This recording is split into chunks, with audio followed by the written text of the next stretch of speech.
we'll get CJ Freeman now. CJ, good to see you. How you doing? Doing well. Hope you are. Saw one of your Twitters earlier this year that said someone on that Twitter line just trying to take care of business, just trying to get through the line, just moving along.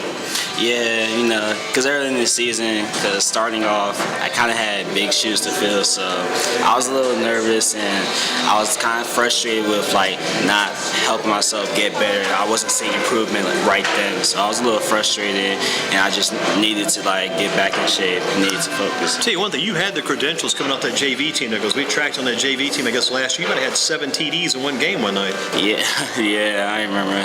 JV, I had a really great year on JV. I love playing JV. It was like one of my favorite moments. Tell you one thing, though, you moved up pretty quick, though, because they had you in the lineup by the time for the playoffs. Yeah, I practiced with varsity all year, and then after probably like the Dudley or Northwest game, they finally moved me up. I mean, I played a lot of defense my freshman year. I didn't really play because, you know, we had TJ and Malik Parker and Big Red. Malik was a little number 23 back in the day. Yeah, it was really, all of them were really good running backs, so I didn't really get to see the running back position that much till like later on in the season. Yeah, by the time the playoffs got here, I think the Southern Guilford game, that you saw some action late in that game. I think you maybe even scored a TD in that game. Yeah, it was. I don't think it was a Southern game. It was an Ashburg game. Okay. Yeah, I scored a TD and a touchdown. Yeah, going back to the first. Ashboro early. Yeah. Gotcha. What's it like being part of this team this year and kind of being, I won't say the man, but you're one of the main men in that backfield? At first, it was a lot of pressure, but I mean, I learned to cope with it. I mean, all the seniors here, Coltrane especially, he helped me a lot in the backfield. I mean, he's a quarterback. He's always talking to me. I'm in the backfield with him, and Big Red also. They're like kind of mentors to me. They always help me out and telling me like what to do, what I need to get better at. When you got up there last year, did you and TJ confer much back in the day? I mean, yeah, me and TJ's like my neighbor actually. Is that right? You got the same neighborhood then? Okay. Yeah, I used to play backyard football with him. So I mean, was it? Did you guys have enough guys to have a game among each other, just one-on-one? It was like a whole neighborhood. Some good games then. Yeah, it was really fun. But like TJ, I mean, just watching him play, I mean, he taught me some things. I mean, it was just watching him play and learning from him, and also he just like worked over in the summer a couple times, so he just taught me a couple things. I mean, you're going from 9th grade to 10th grade. That's a pretty big jump. What did you go to work doing in the summer? What kind of summer things in those summer workouts and training? What were you doing?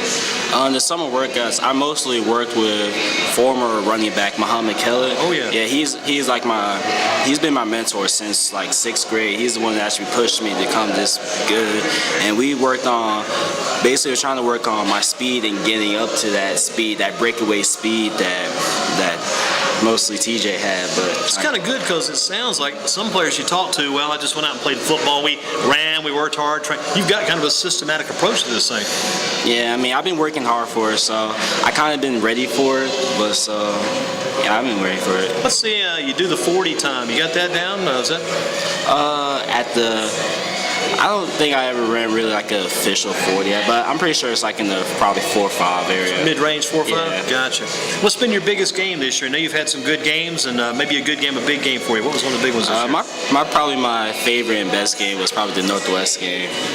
That was a tough one there too. You guys got the win. Against our rivals. I mean, it was a lot of hype for me. Is that the biggest rivalry for you there probably? Yeah. Even all those conference teams you play are big rivals too, but Northwest is still the biggest rival of all. Yeah, that was probably the biggest game for me because it was just so much hype going into the game, knowing that Northwest was our biggest rivals, and it was just a really fun and a great experience for me. How about the touchdowns? I mean, some games you've had 3, you've had a couple here and there. Do you keep up with those kind of things, or just kind of let them go?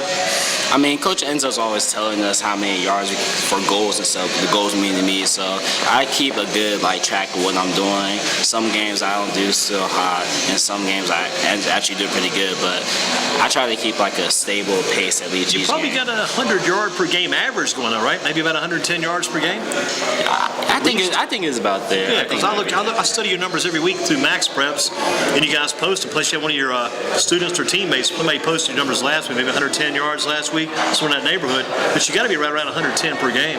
Yeah, that sounds about right. What were the goals for the season coming in?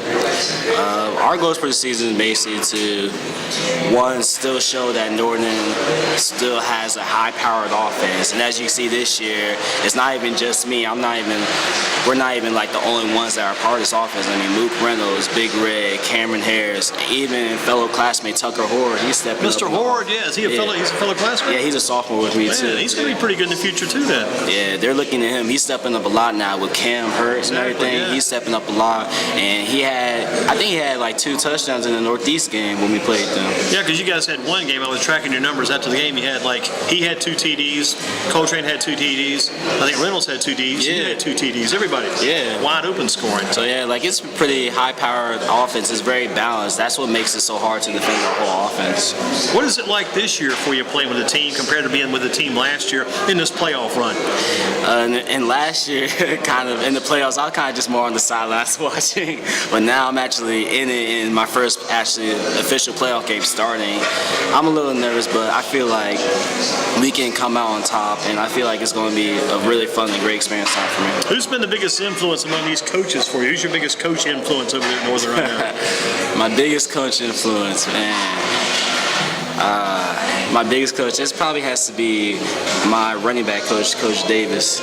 He's been there with me since JV year, and he's just been helping me all the time and telling me what I need to work on, always giving me positive influence, and even when I do things bad, he will tell me that I need to work on that. It's good to have somebody correct you when you're wrong, right? Yeah.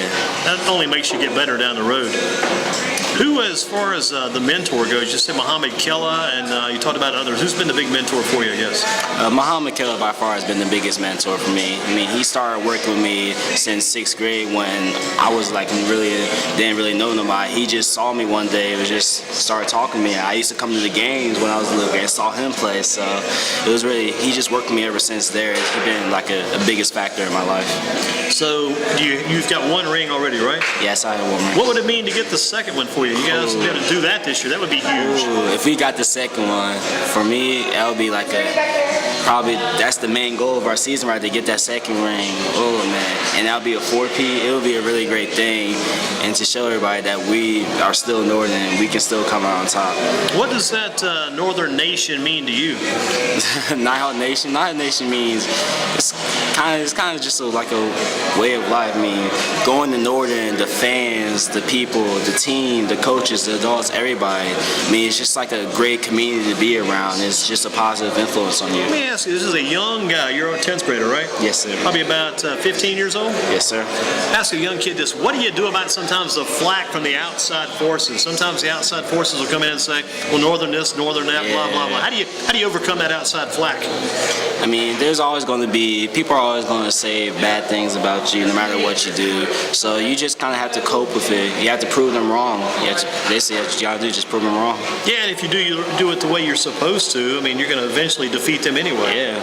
I mean, they can always talk anything, but as long as you do the right thing and show them that they're wrong no matter what, they're going to stop. I mean, they can't. Where'd you get your good upbringing from? Because you talk well for a young 15-year-old kid, 10th grader, Northern Guilford, a chance to win a state championship down the road possibly. Where do you get that good upbringing coming from?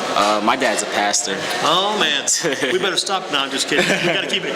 You can tell. You can tell a lot of that. That's a good thing. Talk about your dad. He's a pastor, so he's very strong influence on you then. Yeah, he's very strong influence. Always trying to put positive things in me. Always trying to teach me to go out and be a leader and help people out and all that stuff. So What's your dad's church? My dad, it's called the House of Prayer International. Where are they located? It's located on Huffman Street. Huffman Street. Man, that's a good thing. So your dad, very strong influence for you then. Yeah.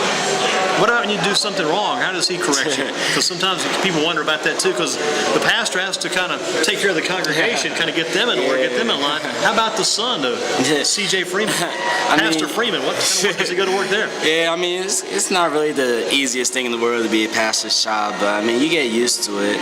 I mean, whenever you do something wrong, he just always corrects you. He corrects you in the nicest way he can, because he's not going to be, as a pastor, he knows certain things, and he knows you're going to make mistakes, so it just helps me out a lot. And he was a pastor. Is your dad a big football fan? Yeah, my dad. He's like my biggest fan. So he always comes to the games, always yelling. He's the one guy in the crowd yelling. So you can hear him, huh? Yeah. Him and my mom, they always yelling and all this stuff. Got any brothers and sisters? Yes, I have 3 brothers and 2 sisters. Older brothers or younger? Yeah, I'm the youngest. Wow. So did the older brothers play football too? They did. They did, but they stopped. They didn't really want to like focus as a main career like I am. What about yourself now? What's the future like for C.J. Freeman? Trying to get a state championship. Are you trying to build a little plan of attack out now? Maybe to try to one day head on to college like some of the other Northern Guilford Nighthawks did. Because you got guys that went all over the map. You had Keenan Allen went way out to California. You got T.J. Logan down in Chapel Hill. You had Stephen Mechanic went to Appalachian. You got guys everywhere. Yeah, I mean, the main goal right now is to win that state championship. But longer down the road, I do see myself as being a D1 athlete. What do you have to do to get that championship? We got to get that. You want to get that this year. You want to make it 2 for yourself and 4 for some of the seniors. What do you got to do to get that title? Right now, we need to keep our focus and don't let no media, no anything get to our head. Because people already going to talk bad things about Northern, but we just got to play focus and play the football as we've been playing this whole year. And I think we can get that ring. On the inside, people don't know you guys too well.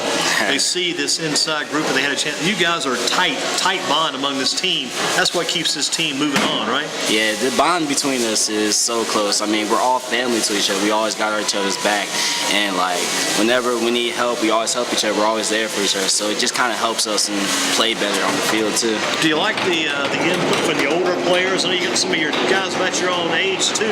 You mentioned Horde and some others. Do you like that older influence from these guys? It's good for you. Yeah, I mean, like I said, Coach Chain, Big Red, Tita Ruff, Malik, all of them are over here right now.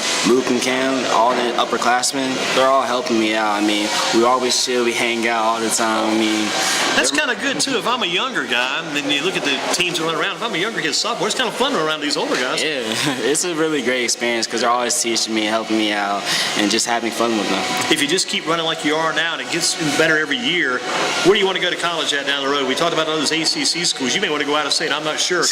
You've already got a goal in mind for that down the road? I mean, I would like to stay somewhere between the ACC and the SEC. I don't want to get too far away from home, but I would like to stay somewhere along the East Coast. But yeah, that's what I'm thinking of. What's your summer? Now, you do all the all-season workouts. Are you going to any now, maybe for this coming year after your sophomore year, or maybe you even did some last year? Maybe too early, I'm not sure. But do you do the combines? You go to these camps? Are you doing that already? Yeah, these camps. Oh, they contact you. People contact you already. I got invited to a lot of camps so far, and this summer as junior year, my mentor and coach is telling me that junior year is one of your most important years in high school. So this year, I'm going to work my hardest. I'm going to go to a lot of combines and camps and just try to get better and improve overall. You're doing pretty good right now. What's your Friday routine like? You got like a superstition, something special you do on Fridays? Maybe do it before every game yourself? It's kind of funny, but before a game, I usually like to take a nap. A little nap? Yeah, take like a 30, 45-minute nap. Do that at school or at home? After school, after we eat, I usually find a good place in the locker room or somewhere. I just take a little nap. Is it tough to fall asleep, or you're pretty good at getting that nap? I'm pretty good at getting that nap. You seem like you might be relaxed. I mean, some guys are so wired up, we want to go wham, throw an elbow through a window or hit a brick wall. Yourself, C.J. Freeman, C.J. likes to get a few Z's. Yeah, I mean, I get hyped. Like when we're going on the field, that's when it's time, because you walk on the field, you feel the whole crowd staring at you. That's when you feel that moment. So you kind of feel that crowd looking down on you, yeah. Yeah, it's a really great experience. I love being on this team. What does it take to get that inside of C.J. Freeman, open up and get kind of mean come game time, get that strong, hard, crushing mold going? What does it? It's like a change that occurs. When does that happen? I say like once kickoff happens, I love watching kickoff, man. Whenever you kick off and our defense goes on the field, I mean our defense, I love it. When they start swarming to the ball and making big plays, that hypes me up and it gets me ready to go back on the offense, just run the ball as hard as I can. Do you play any defense yourself? I'm a backup. I have to play defense, but I don't probably play much defense this year. Sticking that running back spot. Yeah. How about special teams? Are you on some of those? Yes, I'm on punt and I'm on kickoff return. Are you the deep man on both of those? Yeah, it's me and Mook Reynolds are the deep man. So you and Mook kind of split that up back there? Yeah. Gotcha. Well, listen, I'm going to let you go. You got a big game tomorrow night. Thank you for being with us. Thank you. Look forward to good things from you in the future. And your dad's name again? Emmanuel Freeman. Emmanuel Freeman. Freeman. And the church again? House of Prayer International. House and the located on Huffman Street, right? Huffman Street. Keep up. You got some big. Give me a hand here. That's some big hands, man. How tall are you now? I think I'm 5'11" and a half, probably. Maybe getting closer to 6 feet. Yeah. How much you weighing now? I weigh 180 right now. Not bad. Not bad. Yeah. See you in the future. Thank you. See you. CJ Freeman with us. Exchange Rib Shack for a Thursday.